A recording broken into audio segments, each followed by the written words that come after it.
श्री राधे श्री राधे श्री राधे। ओम श्री सद्गुरुदेवाय नमः। श्री राधा कृष्णाभ्याम नमः। ओम नमो भगवते रासमंडलेशाय स्वाहा। ओम तत्सत् ब्रह्मणे नमः। अखंड मंडलाकारं व्याप्तं येन चराचरं तत्पदं दर्शितं येन तस्मै श्री गुरुवे नमः। अज्ञानतिमिरान्धस्य ज्ञानाञ्जनशलाकया चक्षुरुन्मीलितं येन तस्मै श्री गुरुवे नमः। गुरुर्ब्रह्मा गुरुर्विष्णु गुरुर्देवो महेश्वर गुरु साक्षात् परब्रह्म तस्मै श्री गुरुवे नमः। वंशी विभूषित करान्नव नीरदाभात पीतांबरादरुण बिंब फलादरोष्ठात् पूर्णेन्दु सुंदर मुखादरविंद नेत्रात् कृष्णात् परम किमपि तत्त्वमहं न जाने। वसुदेव सुतं देवं कंस चाणूरमर्दनं देवकी परमानंदं कृष्णं वंदे जगद्गुरुं। त्वमेव माता च पिता त्वमेव बन्धुश्च सखा त्वमेव सेव्यश्च गुरुस्त्वमेव त्वमेव सर्वं मम देव देव। मन्मना भव मद्भक्तो मद्याजी मां नमस्कुरु मामे वैश्यसि सत्यं ते प्रतिजाने प्रियोऽसि मे। सर्वधर्मान् परित्यज्य माम् एकं शरणं व्रज अहं त्वा सर्वपापेभ्यो मोक्षयिष्यामि मा शुच। बहूनां जन्मनामन्ते ज्ञानवान् मां प्रपद्यते वासुदेवः सर्वमिति समात्मा सुदुर्लभः। यो मां पश्यति सर्वत्र सर्वं च मयि पश्यति तस्याहं न प्रणश्यामि स च मे न प्रणश्यति। मत्कर्म कृन् मत्परमो मद्भक्तः संगवर्जितः निर्वैरः सर्वभूतेषु यः समामेति पाण्डव। अनन्यचेताः सततं यो मां स्मरति नित्यशः तस्याहं सुलभः पार्थ नित्ययुक्तस्य योगिनः। हरि ओम तत्सत् हरि ओम तत्सत् हरि ओम तत्सत्। तो 45वां व्याख्यान है और इसका विषय रहेगा नाम महाराज। अब नाम को महाराज क्यों कहा गया? महाराज तो भगवान कृष्ण ही हैं और एक ही उनकी पटरानी राधा रानी है। तो ये किसी मायने में भगवान से न्यून नहीं है। हम अधम प्राणियों के लिए तो ये भगवान से भी ऊपर है, क्योंकि भगवान को खींच लेता है। देखिए, मैं बड़ा वैज्ञानिक ढंग से आपको समझाने की और बड़े सरल से सरल शब्दों में समझाने की कोशिश करता हूं।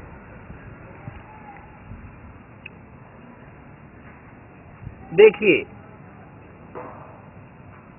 हम अपनी किसी भी इंद्रिय से भगवान को नहीं पकड़ सकते जब तक पूर्ण सिद्धावस्था नहीं है। आंखों से दिखाई नहीं देंगे, कानों से सुनाई नहीं देंगे, नासिका से उनके शरीर की परम मनोहर मधुराति मधुर गंध नहीं सूंघी जा सकती। त्वचा से उनकी कोमल से भी करोड़ों गुना अधिक जो कमनीय त्वचा है उसका स्पर्श नहीं हो सकता। स्वादेंद्रिय से जीभ से उनके चरणामृत का जो कोई कल्पना में भी अमृत की कल्पना करे उससे भी अनंत कोटि गुना स्वाद जो उनके पूरे शरीर से झरता रहता है उसका आस्वादन नहीं किया जा सकता। हाथों और पैरों से भी मंदिर तीर्थ और मूर्ति आदि की ही आप सेवा कर सकते हो, वो भी कहीं ना कहीं अप्रत्यक्ष ही हैं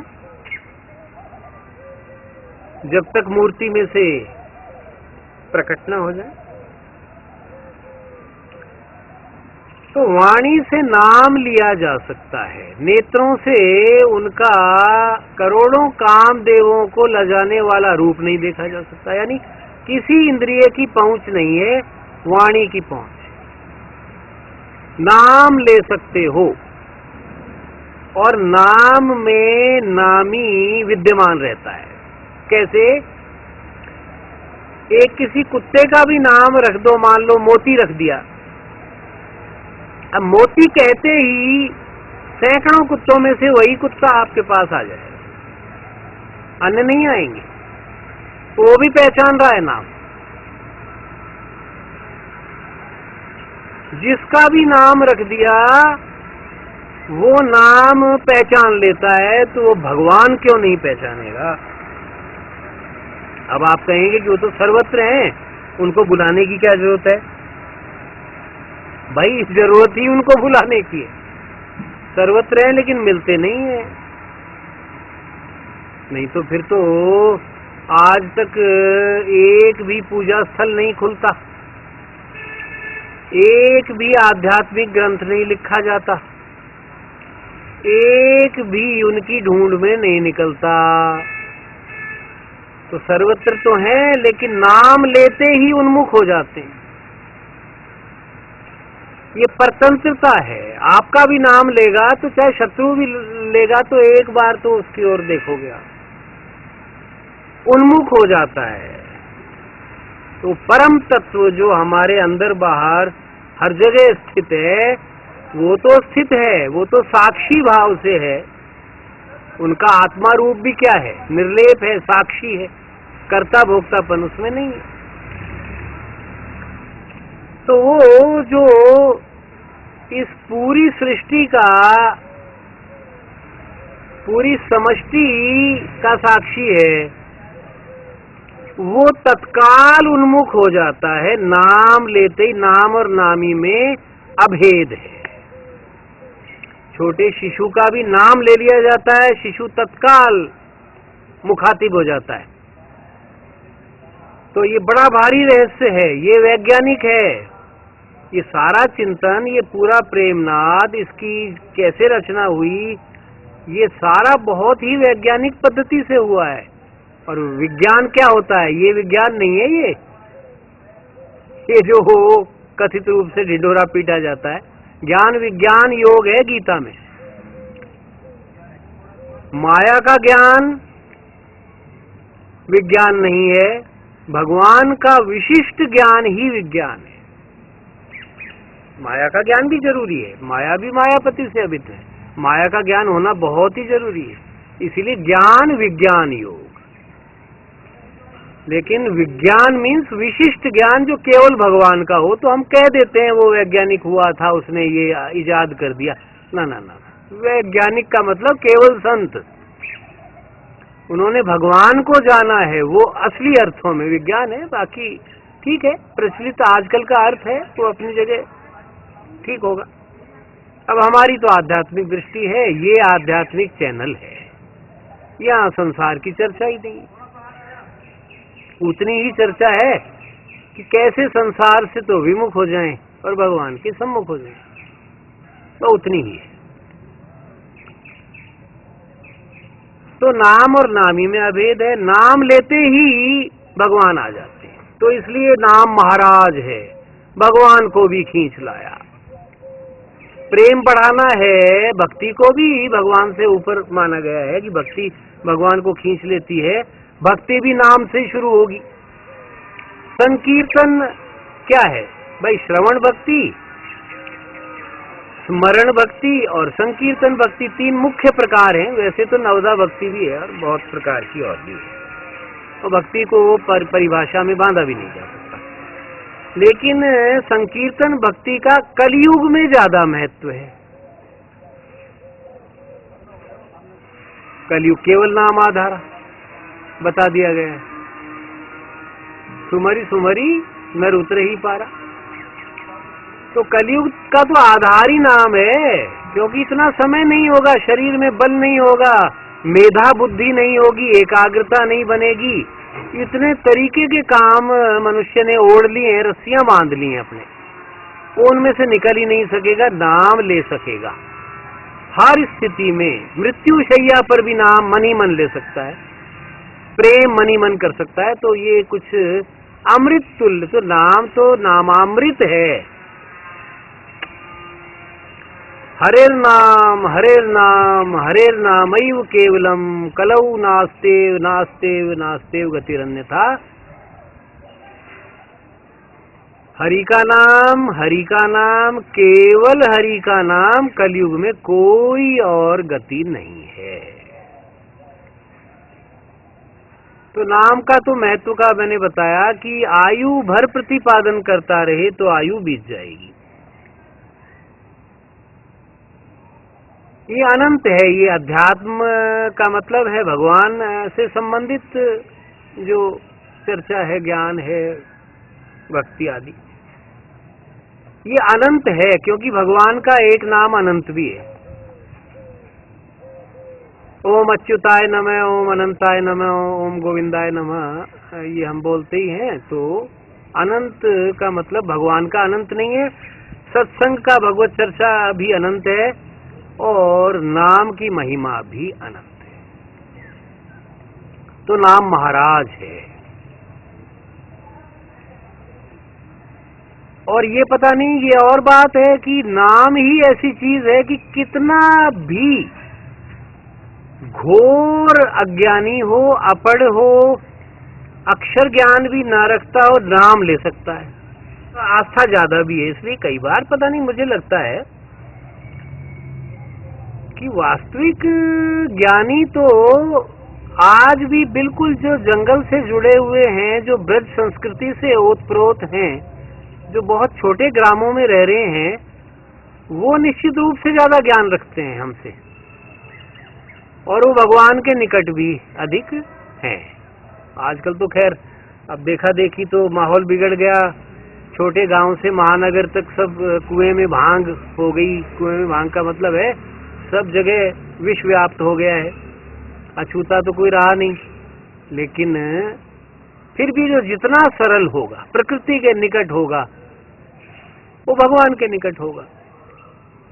तो ऐसा ही एक बहुत मामूली सा वृत्तांत है और आप सबके साथ घटता रहता है, लेकिन मैं चीजों को कई बार गौर से समझ जाता हूँ।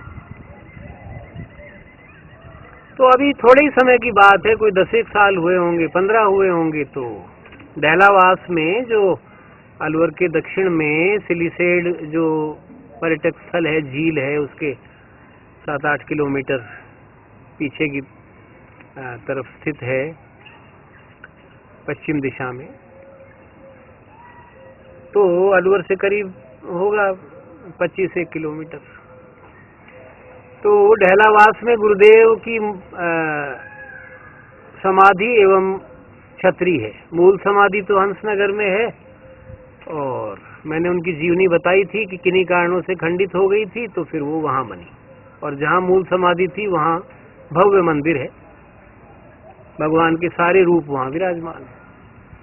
तो मैं बाइक पर डहलावास जा रहा था, तो रास्ते में कोई पशुपालक ही लगता था वेशभूषा से। तो उसने कहा, भाई मुझे भी बिठा ले चलो, मैं भी उसी तरफ जा रहा हूँ। तो मैंने कहा जो बैठ जाओ। तो बाइक पर बैठ गया, और जैसे कि मनुष्य स्वभाव है, बैठे बैठे चर्चा हो जाती है, परिचय जान लिया जाता है। तो बस केवल मैंने पूछा कि भाई नाम क्या है। तो अपनी देसी भाषा में बोला, नाम तो भगवान कुछ है, पर मोसू राम करण खेचे। मतलब नाम तो भगवान का ही होता है। देखो क्या ज्ञान था।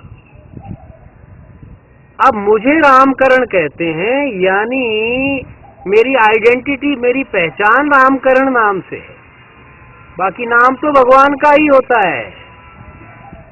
अब बताइए, अब उसको क्या शास्त्रों की जरूरत है।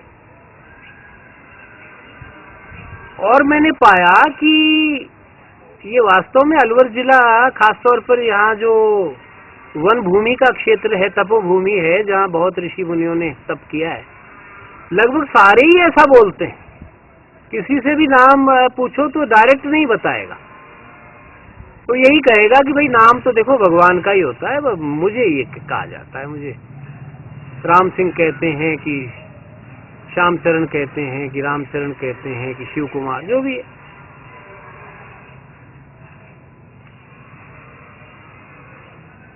तो धन्य है, ऐसे भक्तों को धन्य ही है, और उनको किसी चीज की जरूरत नहीं है, क्योंकि बात वहीं आ जाती है, सबके भीतर भगवान बैठा है और ये ज्ञान अंदर से ही आता है। और संतों की महिमा जो उन्होंने कह रखी है वो इसीलिए है कि जो वो कह गए वो हमेशा के लिए कह गए। अब कलयुग केवल नाम आधारा, वो कैसे भी जपे, आप कोई भी नाम रख दो, जरूरी नहीं है कि भगवान का ही हो। अब वाल्मीकि जब महर्षि नहीं हुए थे तब तक तो मरा मरा जप करके ही उन्होंने भगवान की प्राप्ति कर ली। तो मान लो कोई हिंदी संस्कृत नहीं जानता, तो भगवान तो भाई हर लोक में है। ये बड़ा संकुचित दृष्टिकोण है कि ये तो खैर बड़े गर्व की बात है, बहुत अच्छी भी बात है कि हमारे भारतवर्ष में अवतार हुए, या हम ब्रज के हैं, कि हम हिमालय के हैं, कि हम तपोभूमि के हैं, कि हम अवध के हैं, काशी के हैं, बहुत अच्छी बात है। लेकिन ये अभिमान न करना कि केवल भगवान हमारे ही हैं, हम केवल भगवान के हैं, भगवान सभी के। अब कोई न्यूजीलैंड में बैठा हो तो क्या वो अपनी भाषा में, या कहीं बहुत घोर जंगल अफ्रीका का कोई आदिवासी हो तो क्या वो भगवान का नाम नहीं ले सकता? लेते ही हैं किसी न किसी रूप में। अब कोई गॉड कह रहा है, कोई भगवान कह रहा है, कोई ईश्वर कह रहा है, कोई प्रभु कह रहा है, कुछ भी कहो वो शक्ति तो एक ही है, लेकिन नाम रखना होगा, क्योंकि नाम तो निराकार और साकार सभी भक्तों ने भजा है। तो फिर भजन कैसे होगा? अगर निराकार तो है ही है, वो कोई दिक्कत ही नहीं है। अब भजन तो तभी होगा, तुलसीदास ने भी राम राम, और कबीरदास जो निराकार थे राम राम, और जो नानक इत्यादि थे वो भी राम नाम, हरि का राम का, सबने नाम अपने अपने हिसाब से लिया ही है। और कोई किसी भाषा में ले, कुछ भी बोले, अगर उसका तात्पर्य भगवान से है तो भगवान आएंगे। और बोल कर लेना भी जरूरी नहीं है, वो बिना बोले भी ले सकता है। तो वेदव्यास जी का एक प्रसंग है कि वेदव्यास जी नदी में स्नान करके आ रहे थे, तो ऋषि मुनि उनकी प्रतीक्षा करते हुए बैठे थे कि स्नान से फ्री होकर, निवृत्त होकर के व्यास जी आएंगे तो उनके दर्शन करेंगे। तो व्यास जी स्नान से उपराम होकर जब आए तो उनके मुख से यह शब्द निकला कि कलयुग धन्य है, यह वाक्य निकला। तो अब वो विस्मय में पड़ गए कि कलयुग तो सबसे बुरा युग है, ये धन्य कैसे हो सकता है? तो पूछा भगवान ये क्या बात हुई कि कलयुग को धन्य बता दिया? तो व्यास जी ने कहा भाई मैंने गलत नहीं कहा है, कलयुग निश्चित ही धन्य है, क्योंकि जो भगवत प्राप्ति सतयुग में 10 वर्ष के साधन से, त्रेता में 1 वर्ष के साधन से, और द्वापर में 1 महीने के साधन से होती है, वो भगवान की प्राप्ति कलयुग में 1 दिन और 1 रात यानी 24 घंटे में हो जाती है। तो फिर पूछा कि ये तो बहुत आपका चमत्कार पूर्ण कथन है, तो बताइए अब साधन क्या हो? ये तो चलो आपने कहा बिल्कुल सत्य कहते हैं, 1 दिन में प्राप्ति हो तो फिर तो वैसी तो बात ही क्या है, लेकिन वो किस साधन से होगी? तो उन्होंने कहा देखो भाई, सतयुग में तप से, त्रेता में यज्ञ से, द्वापर में उपासना यानी पूजा पाठ से, और कलयुग में केवल केशव नाम संकीर्तन से, कृष्ण नाम संकीर्तन राम कृष्ण गोविंद एक ही बात। सीताराम राधे श्याम सब एक ही बात, वो अभिन्न है। वो केवल कृष्ण कहो तो राधा जी की हो गई, केवल राधे राधे कहो तो कृष्ण जी की हो गई, दोनों की हो गई वो तो। और जो दोनों का ले रहा है वो भी वही बात है। तो राम राम कहोगे तो भी राम मिलेंगे, राम के साथ सीता जी मिलेंगी। जानकी मैया कहोगे तो भी राम तो वहां मिलेंगे। तो इसलिए ये भेद बता दिया तो ऋषि मुनि संतुष्ट हो गए कि बात बिल्कुल ठीक है। अब इसका ये भी आशय नहीं मानना चाहिए कि हम तप छोड़ दें, क्योंकि वो तो कलयुग में आधार ही नहीं है। ये तो मुख्य आधार है। तप तो अच्छा है, भगवान के लिए और लोक कल्याण के लिए तप करना चाहिए, भगवान और लोक कल्याण के लिए यज्ञ करना चाहिए, भगवान और लोक कल्याण के लिए पूजा पाठ उपासना करनी चाहिए, और भगवान के लिए ही नाम जपना चाहिए। लेकिन बस इतना कहा जा रहा है कि 24 घंटा अगर कोई भगवान कृष्ण का नाम संकीर्तन कर ले, अब यहाँ संकीर्तन है, यहाँ अजपा जप नहीं है, यहाँ उपांशु जप नहीं है, यहाँ मानसिक नहीं है, यहाँ तो संकीर्तन है। तो ये तो बिल्कुल, क्योंकि ध्वनि तरंगे भी तो फैल रही हैं, तो एक लाभ और है, कोई सुन रहा है तो उसको भी तो लाभ हो रहा है। इसलिए बोल करके अगर कोई भगवान का नाम 24 घंटे लेता है, यानी एक रात की नींद खराब कर ले, उस एक दिन और रात भोजन ना करे, बस प्राण रक्षा के लिए गर्मी है या चलो जैसे भी, तो बोलता बोलता एक आध घूंट पानी पिया जा सकता है। और 3 दिन पहले से ही उपवास रखे, क्योंकि अन्यथा आपको शंका त्याग करने के लिए जाना पड़ेगा। 3 दिन पहले से तैयारी करें, एकांत कक्ष में करे, ध्यान नहीं बटे। भगवान का विग्रह सामने है, बहुत ही अच्छा है। कोई शुद्ध घी का दीपक जलता हो और भी अच्छा है, कोई भी दूसरा नहीं होना चाहिए। कई बार ये ड्यूटी बांध लेते हैं, अच्छा तो वो भी है कि भाई मैं कहीं जाऊं तो तू कर लेना, 2 होते हैं, बहुत अच्छी बात है। लेकिन अब प्राप्ति के लिए तो कहीं ना कहीं तो ध्यान दूसरे की ओर जाएगा। तो एकांत कक्ष में बैठ जाए, इसीलिए कहता हूं घर में क्या नहीं मिल सकता, एकांत में बैठ जाओ, कोई ना कोई कमरा है, कभी ना कभी एकांत मिलेगा। 24 घंटे होने चाहिए बस, और उसमें मन लगा करके, मन ही नहीं लगा तब तो वो प्राप्ति नहीं चाह रहा है वो तो। भाई आप भोजन की माला जपते हो तो इतनी भूख होती है कि भोजन के पदार्थ भी नाचते हैं उस समय, चाहे वो खीर ना मिले, हलवा ना मिले, लड्डू ना मिले, लेकिन वो लड्डू हलवा खीर के थाल नाचते हैं।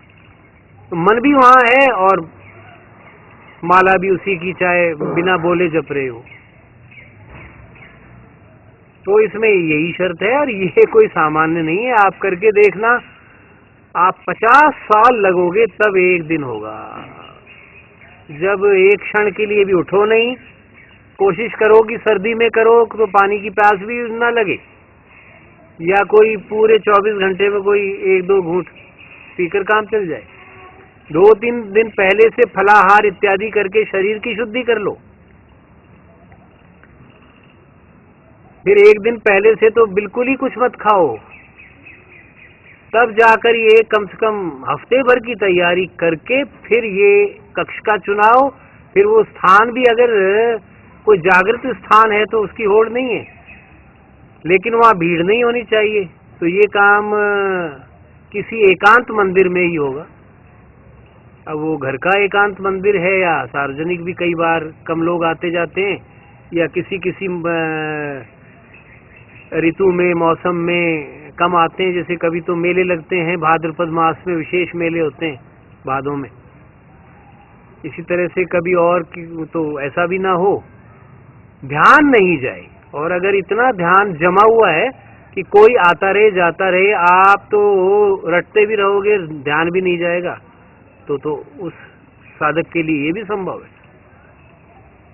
लेकिन आप करके देख लीजिए, व्यास जी का वचन है, व्यास जी का वचन भगवान का वचन, भगवान वेद व्यास कहा जाता है, वो भगवान के अवतार ही हैं। साक्षात भगवान के अवतार सुखदेव जी के पिता हैं, समस्त शास्त्रकार हैं, तो उनका वचन ही अगर असत्य हो गया तब तो इस संसार में कुछ सत्य है ही नहीं। तो ये किया जा सकता है। एक 24 घंटे किसी तरह इस जीवन में निकाल लो, 7 दिन की तैयारी कर लो, उसी दिन प्राप्ति, उसी दिन। ध्यान नहीं भटकना चाहिए। तो कभी कभी यह भी कोशिश की जा सकती है कि मान लो 1 घंटा ध्यान नहीं भटका, फिर मान लो लगे रहे तो 4 घंटा नहीं भटका, फिर 10 घंटे पर आए, 20 पर आए, ऐसे जब भी 24 पर आ जाओगे निश्चित रूप से मिल जाएंगे, इसमें कोई संदेह नहीं है। बहुत बड़े बड़े तप और जप करने की आवश्यकता न रहेगी, यद्यपि साथ में वो किए जाते हैं तो बहुत ही अच्छी बात है। तो इसलिए नाम को महाराज कहा गया है। कलयुग में तो ये महाराज ही है। तो बता दिया कि ये संकीर्तन अलग चीज है, नाम जप अलग है। जप के तो कई भेद हैं, संकीर्तन का कोई भेद नहीं है। संकीर्तन तो सस्वर ही होगा। अब इसमें किस नाम का चुनाव किया जाए, तो महामंत्र कलयुग के लिए दिया गया है। हरे राम राम राम हरे हरे, हरे कृष्ण कृष्ण कृष्ण हरे हरे, श्री कृष्ण गोविंद हरे मुरारे, हे नाथ नारायण वासुदेवा। ये भी महामंत्री है। ये दोनों तो महामंत्र हैं। बाकी कोई भी नाम हो सकता है। केवल राम ये तो परम मंत्र है, केवल कृष्ण परम मंत्र है, केवल राधे ये तो परम मंत्र है। श्री राधे कह दिया तो श्री का मतलब यहाँ कृष्ण है, राधे का मतलब तो राधे हैं ही, दोनों अभिन्न भी हैं, लेकिन मैंने बताया सूक्ष्म भेद भी है। गोपी भाव राधा जी ही देंगी। तो जो जैसा साधक है तो वैसा ले सकता है। ये तो परम मंत्र हैं भगवान के, और प्रेम से कोई भी बोलोगे तो जहाँ प्रेम आ गया वहां परम शब्द लगा दो। प्रेम होता ही परम है, चरम है। कुछ भी बोल दो 24 घंटे भगवान के लिए, भगवान की प्राप्ति के लिए, चाहे निराकार चाहे साकार, किसी भी प्रकार से, चाहे राम कृष्ण देवी शिव गणेश जी हनुमान जी, किसी के लिए भी, चाहे कोई और किसी का देवता हो, कोई जहां भी जो हुआ है उसके लिए निश्चित रूप से प्राप्ति हो जाएगी। अगर गुरुदेव के लिए करते हो और गुरुदेव का शरीर नहीं है तो गुरु जी की भी प्राप्ति हो जाएगी। इसलिए नाम महाराज है। नाम की महिमा का तो कोई अंत ही नहीं है। ये तो ये समझिए कि अणुमात्र कुछ संकेत किया गया है। बाकी ये तो वही जानते हैं जो नाम के रस को पी चुके हैं। नाम के रस का जो चस्का लग गया जिसको एक बार, वो तो नाम रटे बिना रहता ही नहीं है। अब इसमें भी एक बहुत सुंदर प्रसंग है। चैतन्य महाप्रभु के जीवन की घटना है। उनका एक अनुयायी था जो अशुद्ध दशा में भी, यानी शौचालय इत्यादि के समय, यानी जैसे भी, वो नाम उसका छूटता ही नहीं था जीभ से। तो अन्य उनके अनुयायियों ने, शिष्यों ने देख लिया तो चैतन्य से शिकायत की कि देखिए आपका ये शिष्य है, ये इतना मूढ़ है कि ये अशुद्ध अवस्था में भी नाम का जप करता है, महामंत्र का, हरे राम हरे कृष्ण। तो उन्होंने उस शिष्य को बुलाया और लीला पूर्वक थोड़ा लाइटली वैसे ही कह दिया, देखो ऐसा है कि पवित्र अवस्था में ले लिया करो, जाओ। अब उसने अभ्यास करने की कोशिश की, उनकी आज्ञा थी, वो समझ नहीं पाया। उसने सोचा कि ये तो वास्तव में ही आज्ञा है, जबकि आज्ञा तो थी नहीं। वो तो शिष्यों के कहने पर उनको प्रबोध देना था अन्यों को, तो इसलिए उससे अभ्यास ये सफल नहीं हुआ।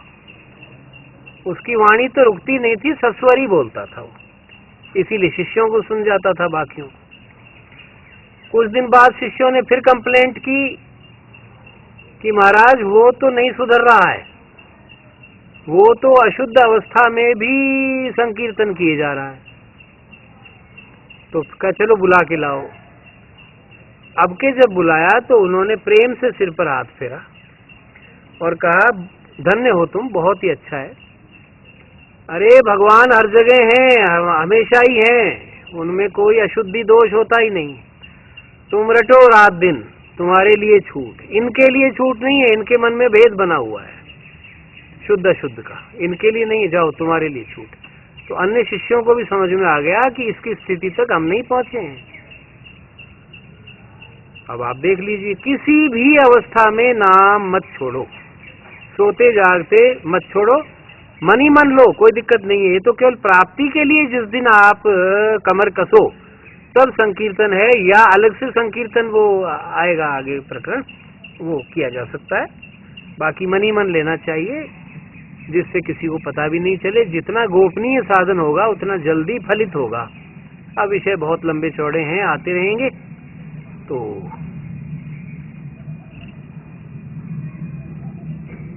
इतना संकेत मात्र हम लोगों के उद्धार के लिए तो मेरी समझ में पर्याप्त रहेगा। ओम सर्वे भवन्तु सुखिनः, सर्वे सन्तु निरामयाः, सर्वे भद्राणि पश्यन्तु, मां कश्चित् दुःख भाग् भवेत्। ओम शांति शांति शांति। श्री राधे श्री राधे श्री राधे।